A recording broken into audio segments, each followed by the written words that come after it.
Voices are rising in three major cities today. Operation Ubuntu is leading marches in Johannesburg, Cape Town and Durban, with organizations calling for an end to violence on migrants and stronger protection for vulnerable communities across the continent. Let's go back to SABC News reporter Botlhale Phele, who's following developments there for us. Botlhale, the last time I spoke to you, you'd be speaking to the police about what the preparations are to ensure that the march is peaceful. I see now that a number of people have gathered behind you. Talk to us about where you are and where the crowd will be moving to. Right, thank you, Griselda. So we are still here at Bears Nordia Square, and you're right, it is a stark difference to what it looked like when we crossed for the first time. They are the crowd, they are in their red, standing in unity for what they're calling Operation Ubuntu, which is happening simultaneously here in Johannesburg, Cape Town, as well as Durban. We will be starting here and marching all the way to the Premier of Gauteng's office, where they will be handing over a memorandum of understanding. But to explain this further, I have the coordinator of Operation Ubuntu, General Moyo, here to speak with us. General Moyo, thank you so much for taking the time to speak with the SABC today. I just wanted to understand what made you want to organize Operation Ubuntu across three cities across the country, and how did you find the organizational process to go? Greetings. We are the Voices Against Evictions. Firstly, we are touched by the newly proposed amendment to the PI Act. That's one thing that we are also raising today, and the ongoing xenophobic attacks across these three major cities, which is Western Cape, KZN and Gauteng province. That's where we are targeting to have this pushback against this vigilantism and attacks against the vulnerable groups.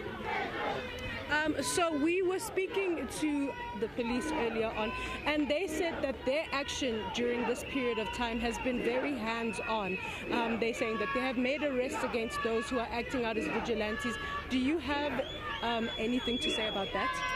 We are not quite sure, but because we are seeing this march happening, more especially targeting the areas like your Uvel and the inner city of Joburg, chasing people out of their buildings, chasing people out of their homes.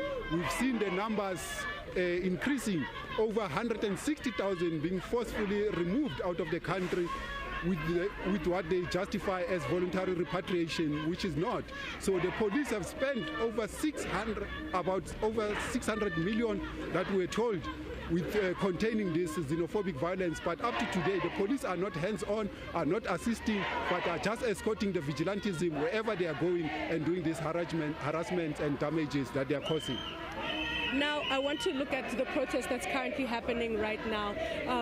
We are going to be moving over to the office of the Premier.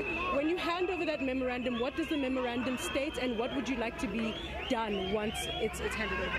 We are bringing up a number of issues, the issues of safety, issues of promises that were never fulfilled by the Premier. We still remember that we are marking the 3rd year of the Usindiso tragedy this year, since the recommendation of the Gampepe Commission have never been released, have never been implemented.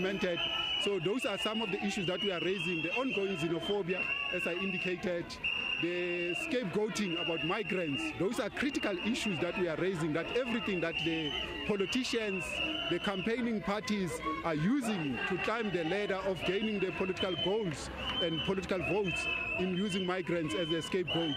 So those are some of the issues that we are raising, and also pushing back against the proposed PI Amendment Act. Thank you so much. That was General Moyo, the coordinator of the protest today, Operation Ubuntu.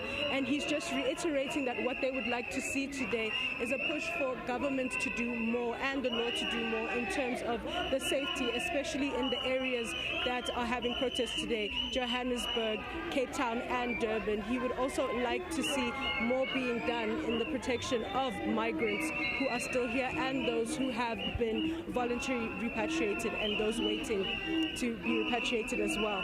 That's all we have for you from now. We'll give you updates as soon as we can. Back to studio. Thank you very much, Botlhale, and we'll come back to you a little bit later on.